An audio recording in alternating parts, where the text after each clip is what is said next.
Happy May, guys. We're going to do part 2 of our flower sign project. In your box this month, you have a new glue, foam brush to paint your sign background with. There's 2 cups of white paint in there. That should be more than enough for that. There is a sponge dauber, so when you're done with that, wash it out and add it to your paint tools. Your wood, of course, and a roll of painter's tape. You will have plenty of tape to do all of the stripes for your project. Again, add that to your paint tool kit when you're done with it. You might find it handy for future projects. Okay, so I have some finished samples here that we're gonna talk about. I didn't glue anything. In the part 1 video, I showed you how to do the gingham background. You can do it any color you want. We gave you in your kit black. It's actually kind of a charcoal that you can do your words with. And then I just took a tiny bit of that and added it to some white. You always want to take a larger amount of your white or your light color and add in tiny bits of your darker color till you get it the shade you want. So I did light gray stripes, and then I added a little bit of a tiny bit darker for the square. Watch the video for part 1 so that you can see how to do this. If you don't want the gingham look, you could just do stripes of any color even for your background. Okay, so we're gonna come back to this one. I just wanted to share this blue one first. So I didn't give you gel stain, but you got some last time, so you should have plenty. I literally used 1 squirt of it to do the words. I just wanted to give you a second colorway so that you could see what options might work for you. You wouldn't have to use the word fresh if you don't want it. You could just use flowers. You can glue these any way you want.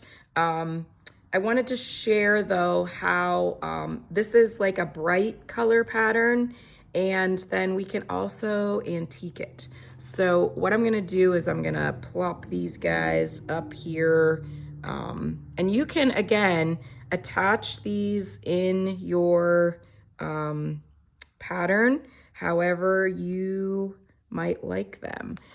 If you get it in the right direction, you will see that you can put a little glue to kind of overlap them over top of each other. These 2 fit together exactly over the green leaves. Let me pull those out and show you. I was playing around with some color options. So this one fits on here. You just have to turn it until you get it in the right location. Just keep going around until you find where it fits. And then this little piece also fits. No, wait, yes. Yeah, I'm upside down. I'm like, what? Okay, this one fits right on there. So that's how that one goes. So those do get glued together. Same thing with this one and this one. It gets glued together. And then these 2 fit into each other when they are put together. If you don't want that there, you can always take this guy and put it somewhere under here where this cutout is going to be covered over with something else, say that one. Okay, so you can rearrange these however you might like till you get them into the position that you're happy with. And yeah, so I think maybe I'll do that. So you can put them however you want. All right, I'm going to take my background. We also gave you a bit of this blue color so that if you want to do your stripes with the blue, you got that option as well. I just kind of wanted to show you what would happen if we antique this. And then I'm going to move this one out of the way. I just have some gel stain left over from, there's tape on the back. This keeps sticking to my cloth. I'm just going to take a little bit of this gel stain, and I'm going to kind of like do my edges here a little bit darker first. Gonna grab a clean spot and Just kind of rub that in so it's not so in your face. It will bring out any of the grain or imperfections in the wood. So if you don't like that and you'd rather have that clean look, then you probably don't want to go with the antiquing. So I'm just gonna add a little bit of this on here.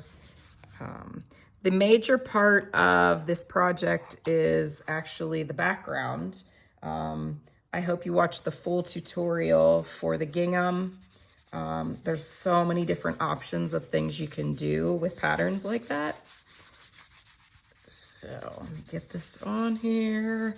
I took a picture of it the other way, and I'll be able to show you how it changes the look of it, okay?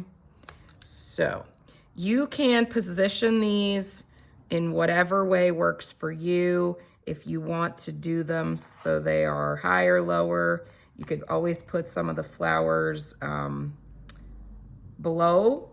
I like it on top because I kind of like this word fresh sort of off to the side. I think I'm gonna add a little more antiquing in here. Sorry for my gravelly voice. My spring allergies are hitting hard. So I'm just being a little willy-nilly messy with this. Pull back some with my wet spot. Okay, so there's that.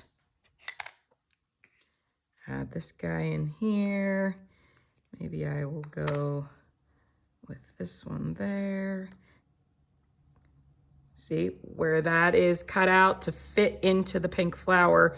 I'm just using it, just showing you how you can do it differently. I can throw even one maybe down a little bit. I don't think I like those two together. Let's go with this. There we go, that's better. Okay, I could go here. I could go there. I could do that. I could, you know what? I'm gonna flip that one there, flip this one here. See, lots of options. You can kind of put it however you would like, okay? So I'm gonna take a photo of this one before I figure out where exactly I'm gonna put them on the other one. That way we've got different ideas posted. I'm not gonna spend a ton of time painting all the flowers. Everybody's gonna do it different anyway. Let me bring this down just a little bit here.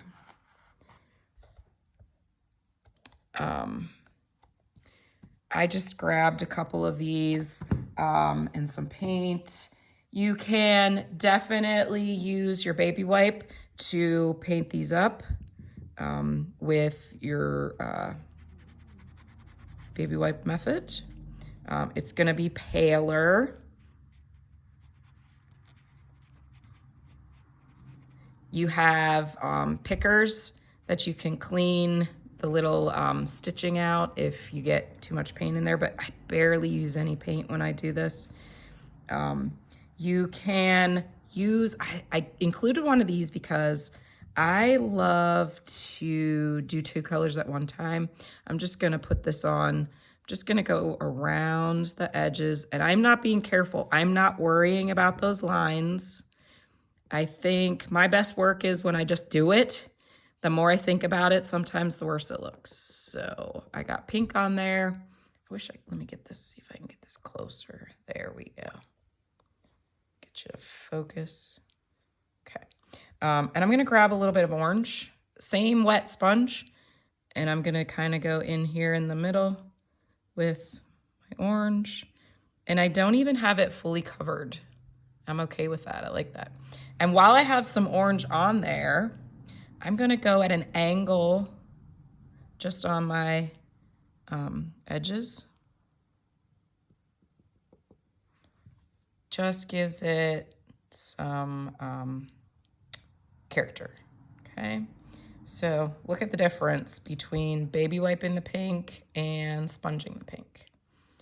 And you can do these any way you want. Sometimes I will take white and I will come back with a little white to kind of highlight stuff. Just gives it a totally different look.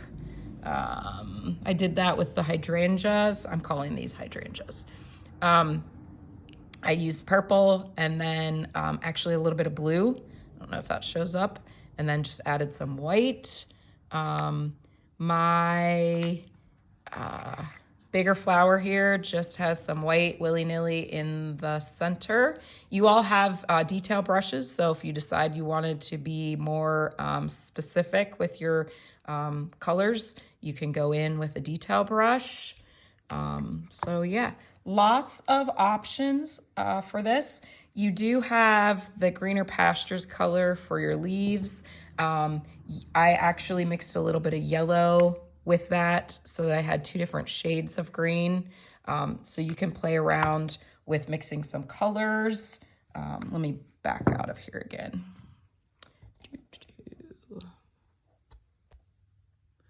So here is our, whoops, I lost my S.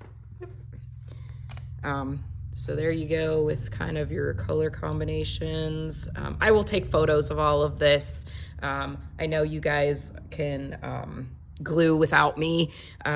You decide where you want it. Again, with your wood glue, it dries yellow, so use it sparingly and wipe up any excess that squeezes out before it dries. You do have a sawtooth hanger with 2 screws in your Ziploc baggie so that you can center that in the top back of your project.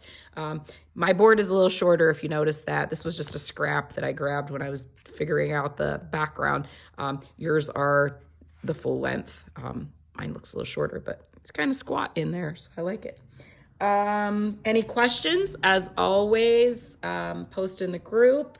I'm putting out all the kits this afternoon on the porch. The boards probably won't all fit because there's quite a few pickups from the last month still out there. If someone's picking up your project, please remind them to also grab a board because those don't fit in boxes. And yeah, so happy May. This is really not that hard to do the gingham background. You could have this entire project painted, dried, and assembled in an hour. And if you come pick it up today, there you go, Mother's Day present. So I hope you all have a happy May. And I was on the fence about June, whether I was going to do patriotic or not, but I found the cutest patriotic project for us. So stay tuned. Thanks, guys.